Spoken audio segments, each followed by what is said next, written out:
Hello everyone, my name is Aldridge. The session today is going to be on cybersecurity of distributed industrial control systems. Goal of the presentation today is really kind of discuss the problem area, discuss some specific areas of concern that you might be thinking about if you're going to do a distributed control system and are interested in the security of it, and also talk about some possible solutions using some newer technologies. So since we're a virtual presentation today, I'll give you kind of a virtual introduction to myself. I started off doing control systems. My PhD's in control systems. I did control systems for automation applications for NASA and Northrop Grumman for some cool applications in defense and other areas. I switched careers. I switched over to cybersecurity. So I spent my time there looking at high assurance methods to protect communication systems. And really the impetus behind me founding Segmation was to put those two pieces together. So Segmation, we look at security and automation, and we focus on areas such as industrial control systems, unmanned systems, manufacturing systems. So with that, the concept of a distributed control system and the security of that comes up a lot. So hopefully this will be a good interest area to discuss today. So some definitions. I'm going to define traditional and distributed control systems. Folks can come up with different variations of these definitions, but I want to give something to give context for the discussion today. Here I'm showing what I'll call a traditional industrial control systems network. The application that we're looking at here is a renewable energy application, so something that you're generating electricity, you need to monitor or control that distribution. Traditionally, these would all be basically in one network. They could be an air-gapped network, so that network doesn't really connect anything. Could be a tightly controlled private network, so something that you own the network, but you may have very specific in and out type criteria, connectivity, and so forth. These could be wired connections. They could also be short-range wireless communications. There's been a lot of wireless communication used in industrial control systems over the years. Most of them are shorter range, so you do have to worry about threats, but only usually has to be physically local to the area. So there are some challenges here when you start trying to deploy one of these systems now. A traditional ICS system that is in a room somewhere in 3 or 4 racks, they're sitting next to each other where you're connecting everything by cables and things like that, then that's really a traditional ICS network. But if you look at something like this, where you actually have a system, everything isn't all in one room, isn't all in one place, and you've got to manage the connectivity and so forth between them, and also think about doing it securely. So you've got to look at the geography of the area along with the way you want to align your network, the network topology. Also some concepts about what it costs to deploy and maintain the network infrastructure. So if you're doing your own private network, you could set up a private radio network, but then that's more expensive to deploy. How you can maintain it, that stuff over time can get expensive. And also concepts that really secure. So in some of these applications, you're defining the air-gapped nature of the security. So basically you're saying that it's not connected to anything, so don't have to worry about anything. Folks have had discussions about how real that is and so forth for years. I won't get into that, but there are some concerns. Even a tightly controlled network, are you connecting that to the outside world correctly? Do you know where all the connections went to? A lot of the horror stories folks hear about when connecting an industrial control system network to a IT or corporate network.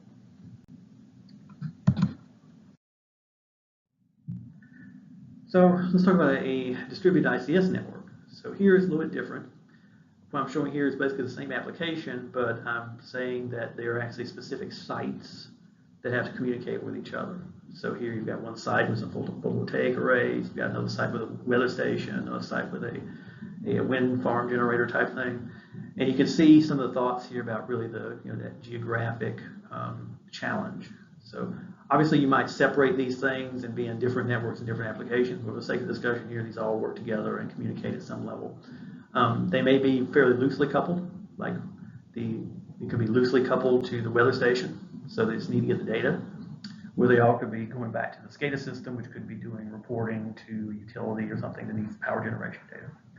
And they also maybe the SCADA system might be coordinating activities of generation in one place versus generation in another to optimize wind conditions, sunlight, things like that. So here there really is that geographical challenge. There is that, is it really practical to deploy your own network for communication? So we'll talk about that a little bit and what are the challenges there. If you start looking at having these systems in different places and having much more complicated communications and so forth, a lot of the traditional communication security stuff starts to come to the forefront. You've got availability issues. All wireless systems can have availability issues. That's nothing new, but there could be some different challenges here. Latency, whenever you start adding more communication layers and so forth to get from point A to point B, things can take longer. When you think about designing your system, and we'll talk about that a little bit, what are your concerns, what you should be thinking about in those areas. Security, again, now you're thinking about doing more complex communications, maybe using third-party carriers, things like that. So now security, again, comes up again where maybe you weren't thinking about security in some of these connections. Now you have to think about security in some of these connections. And then it's cost. Now you're talking at spending real money to maintain some of these connections. You're not just running an Ethernet cable and it's a one-time cost. So those definitions, we can discuss, the variations on those, but really the concept there is thinking it from a private, wholly owned, localized thing to a more geographically distributed, multi-site type of situation. So when you think about designing a secure distributed industrial control system, what are the things to think about? Well, first is, forgetting security for a moment. Can you come up with a design that your system will still work when it's distributed? So say you did a proof of concept where it's all in one place, and now you're going to put it into the field and everything's got to work together in different geographic locations.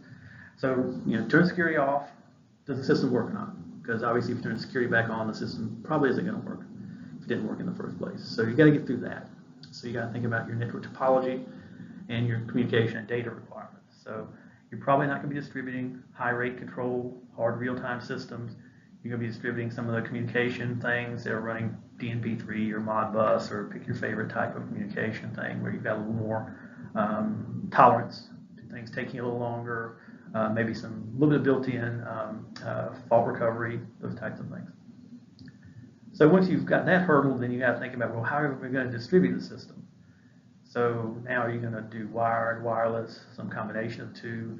What parts you need to be on the wired network, parts you need to be on the wireless network, how the data mix happens.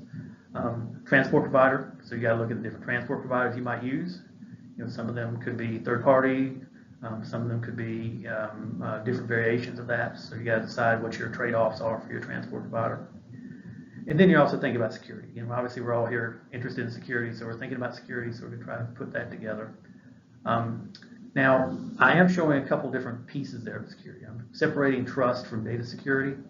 Doing that for a reason that there's different concerns in what we're doing here, but they're related. So obviously, if you don't trust something, you're going to put more data security and vice versa. But the two are a little bit of a trade-off, and the way you implement things can be a little bit different.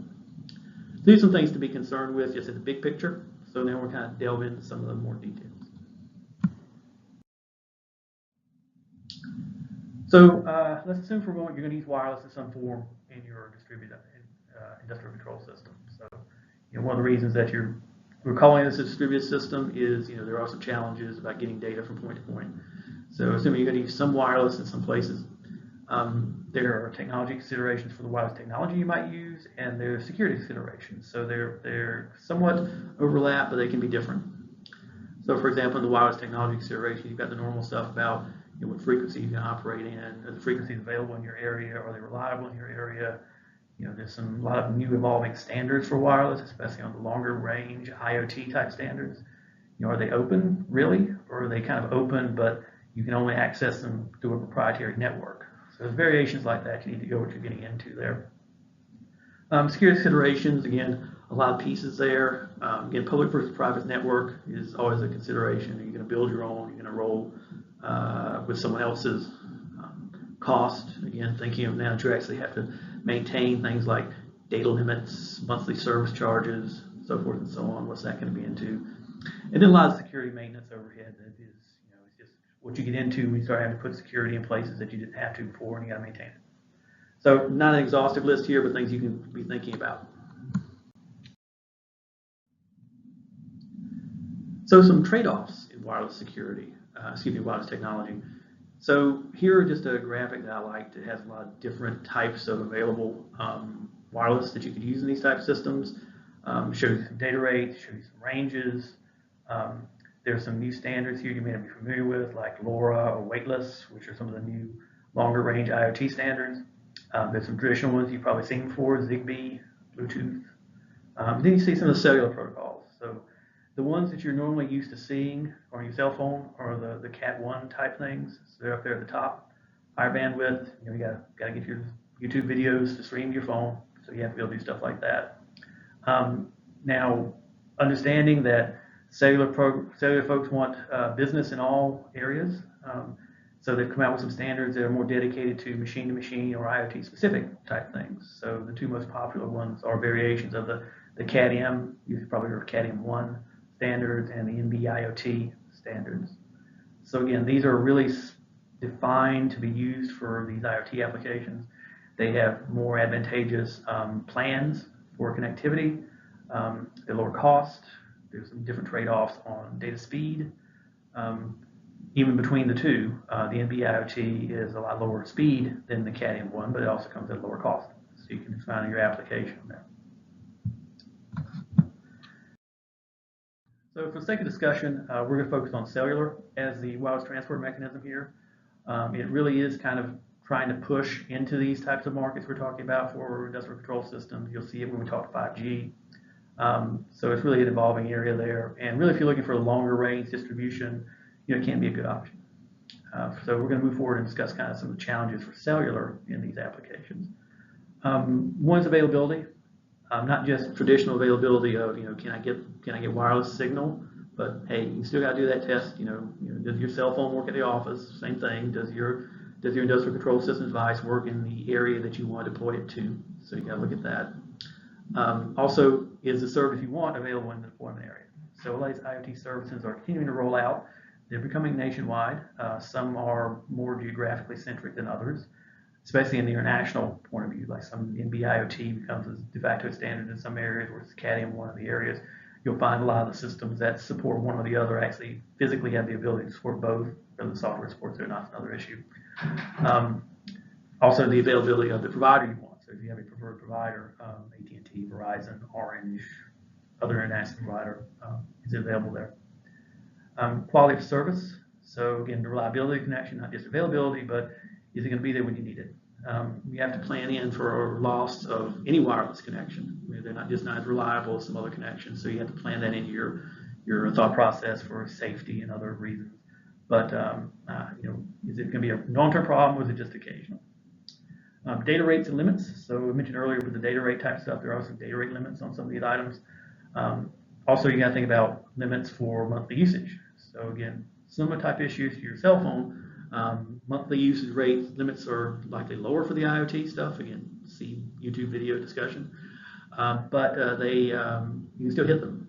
So you need to be thinking about that. Connection to direction and types. So thinking about now that you're going to connect this cellular device into something that's on the other side of a corporate firewall. Now, cellular or not, there are issues to connect through corporate firewalls. There's some preferences about things that must originate within the firewall and going out, and not allow connections to be started from the outside in. Really depends on your firewall settings, things like that. But cellular can be some extra challenges because you've got another provider in the middle. So be thinking about that. Also, public and private IP addresses. So if you think about this, your cell phone does not have a static public IP address. So it gets IP addresses dynamically and other things like that. So that's a different model. It can be a problem, a little bit of a headache to deal with. You can get static public IPs for IoT cellular devices, but then they have their own concerns then. So you've got a static target for folks to start attacking, and also an attack can basically consume your data bandwidth for the device. So it can be a de facto denial of service attack if you hit your data limit. So things like that to be concerned about and how you set this thing up. So there are some challenges that you get into the nitty-gritty here. So some solutions and some options. So it's not just a selection of am I going to buy NB-IoT service from Verizon, or am I going to buy another service from another provider? You can have some options how you want to connect. So you can do the standard cellular service. You can go to a website, go to AT&T's website, push a few buttons, order a SIM card, and magically your IoT device is connected. No muss, no fuss. If it works for your application, cool. There's some good options to share data limits among multiple devices. There's a lot of things you can do. Now, if you start thinking about some security aspects here, there's some things that some of these providers can do for you. Now, SIM cards have their normal security with them that they just come with. That's the thing that is the authentication to the network. So you have some traceability there, although a lot of stuff can still be spoofed. There is some stuff that you can actually order from certain vendors, certain carriers, one of which is a concept called MPLS network.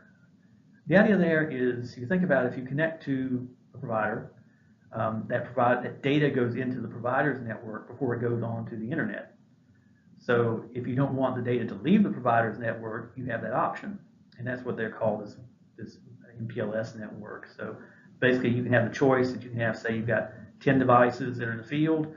Those 10 devices communicate with each other using just basically the backbone network of the provider. They don't have to go on the internet. They're not subject to attacks coming from the internet, again, assuming that the provider's security is good. So there's things like that are there and available. That data can be connected off of the provider's network, say a corporate network, through a VPN connection or something similar. So you'll sometimes see these called VPNs, where really they're more of a routing thing if you think about it, but they also have a VPN component depending on how you use them. It does lower the attack surface, but again, trust in the carrier. Private small cell. So when folks think of cellular connectivity, they think of, hey, I've got this big service provider that I'm getting the data from, or I'm connecting to the Verizons, the AT&Ts, and so forth. But you can actually set up your own cell network. The equipment's out there available. You can do it on unlicensed bands if you want to. So there's ways to do it. Still not common, but it's becoming more common, and the cost is going down. And then when 5G comes out, the way that network infrastructure is going to be doing is going to be really a distributed set of smaller access points instead of these big cell towers that are covering large areas. Maybe that's due to the wavelengths and so forth they're using for the communications.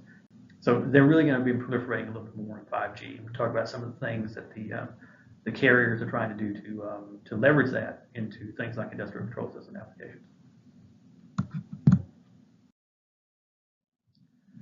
All right, so whenever you talk about cell, the 5G question comes up. So I don't know what 5G is going to be. You can Google and listen to talks about 10 different companies, listen to them all day, and they'll give you different variations of what 5G is going to be, what it's not going to be. So we're not going to get into that today, but just some broader sweeping statements that might be of use, I think are fairly well accepted. Now, a lot of details in this, but I think the concept that they're going to be there are fairly well accepted. So the 5G will actually bring not just higher data rates, which you guys have heard about that a little bit, but also lower latencies. So there may be some applications that are a little more latency sensitive that 5G may be a solution to. Also, again, just control ICS in general, lower latencies is not a bad thing. If you haven't heard of 3GPP, that's actually the international standards body that actually regulates the standards for cell service. Back in 4G, there 3G, 4G, all this kind of stuff. They've done it, and they're doing the same thing for 5G. Some better security standards in 5G. One specific of interest is a lot more flexible authentication and authorization that can be done there. So more security, but also different ways to do it. So you can have some other ways to adapt to existing networks, to change existing networks to be used for 5G. Also, there's going to be a push from some of the folks in the telecom industry to get into new markets because they see 5G as the future solution to all things wireless. Whether it is or not, it's no discussion, but it's their business model and they're pushing it. One of the areas that they do see a proliferation into is factory automation. So again, that's their version of ICS applications. They'll talk about manufacturing, they'll talk about all this kind of stuff. So they see it as a growth area. So they're going to be investing money, time, resources to address those areas so it's possible to take advantage of that when you think about your future deployments in 5G.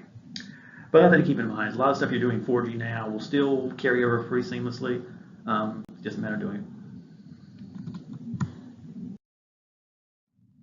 All right, so switching off the wireless part to talk about some security models that you might be interested in industrial control system security and distributed networks.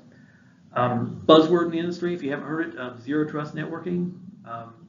Concept there is basically don't trust anything. That's kind of what it means. You call it zero trust. I've heard it called continuous trust.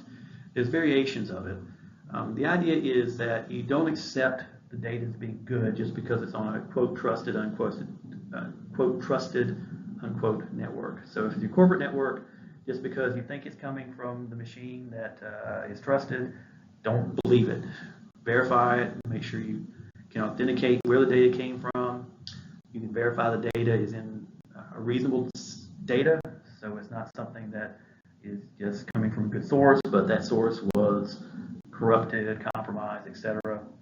And also, you don't trust the confidentiality of the network you're on. So just because you are talking to from one machine to another machine, don't assume that the other 20 machines aren't listening. There's not one network that is compromised and pulling data off and exfiltrating data, all that kind of stuff. So really a lot of the same things you would think about from a communication security point of view. Let's say you're doing long distance communication, your communication over the broader internet, a lot of things that you would probably be doing for best practice now. Now it really kind of creeps down into every machine doing it for itself, or every small subnet doing it for itself. Something that's a lot closer to not just one big thing defending a huge network, is each individual machine making sure it's responsible for its own data verification.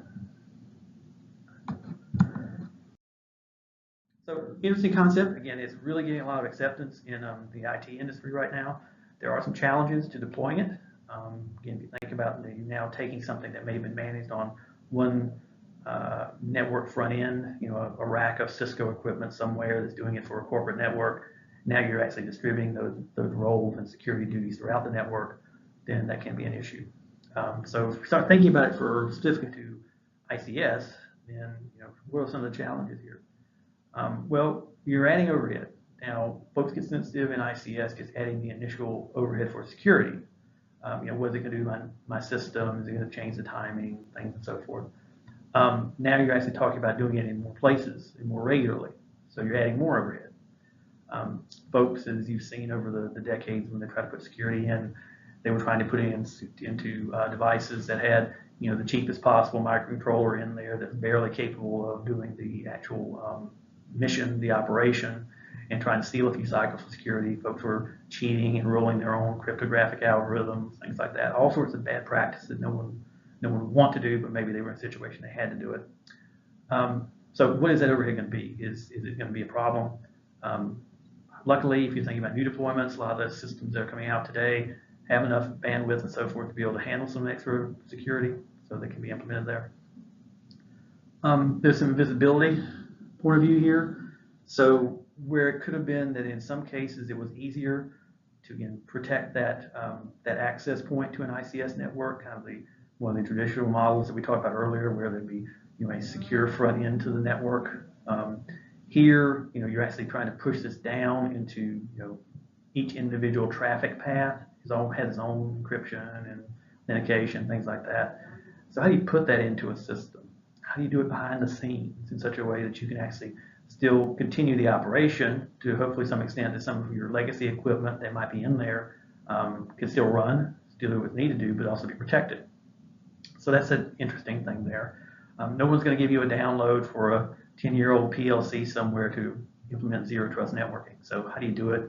It's a choice of what equipment you buy, where you place it, some segmentation. So in the bigger picture of zero trust networking, every machine does it. So obviously the opposite case is one thing in the front of the network protects thousands of machines. So where are the compromises? So are there some very small subnets that you can do with just a few small pieces of equipment? That it can be one network appliance, guard, something like that that's in the front end doing the zero trust for them, monitoring them and making sure their security is good. There's some options like that. Security pedigree.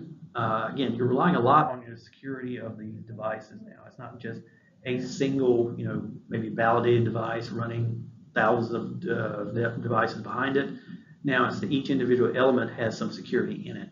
So how do you ensure there's not a weakest link somewhere that's a bad implementation, it's not doing what it's supposed to be, it's badly configured. So how do you deal with that? So that's a concern. And again, that goes with maybe some types of equipment you choose to actually do this work. Then failure modes. So now you've got a lot of the same types of failure modes you think about. Again, some of the trade-offs of safety and security. Hey, do you shut down because there was a minor security event, but then when does the security event get to the point that it is now possibly affecting safety? So some things like that. They're the bigger picture questions you may have been asking yourselves before and answering, but now these are at a lower granularity level where you're having to make those thoughts and those decisions and those policies at a device to device almost level. So you need to plan ahead for that. All right, so just kind of get off the stage chart here. We've got a couple more minutes, so we'll be closing out. Really, what did we learn today? I hope maybe some of you guys were seeing things like, well, some of these concepts are kind of familiar. Maybe I've seen that stuff before. Well, you have. Basically, we've just talked about best practices for designing a wide area network. So again, something that is a big thing in IT, that's your remote access, that's work from home, that's all the stuff that the IT folks are thinking about. But now we're thinking about it in the concept of industrial control system. So where the thought process was really on, hey, I've got a local area network, that is my air gap network, that is my tightly controlled private network. Now I've got a wide area network where I'm dealing with these third parties, I'm dealing with different communication types, I'm dealing with different security models, so forth and so on. So now you're basically designing a wide area network for industrial control systems. Not rocket science, but there are some different things to do that make sure that you're doing it correctly. And a lot of those go back to the same type of concerns you're always thinking about for an industrial control system network. Can I do something with the protocols I need to be dealing with if I've got to inspect them? What's the reliability of the network? What's the availability of the network? I have deterministic characteristics I need. So a lot of those things are still there. They can be at a lower granularity level at some points. They can be at a higher granularity level. So it's a different problem, but the same concerns are likely there. And then the nice thing about this is with a lot of the new technologies that will be out there, then you can use those now to start looking at deployments of these new ICS technologies or new ICS deployments using 5G, zero trust networking, other variations of the WAN model that you might like, but not designing, your father's WAN network. Use it, doing it right, thinking about the right things, understanding the concerns, and then be able to implement it the right way is essential to making these systems perform and do what you want. So with that, I hope this presentation was helpful. If there's any other questions or concerns you'd like to talk about, please give me a shout. This is my contact information here. Again, thank you very much.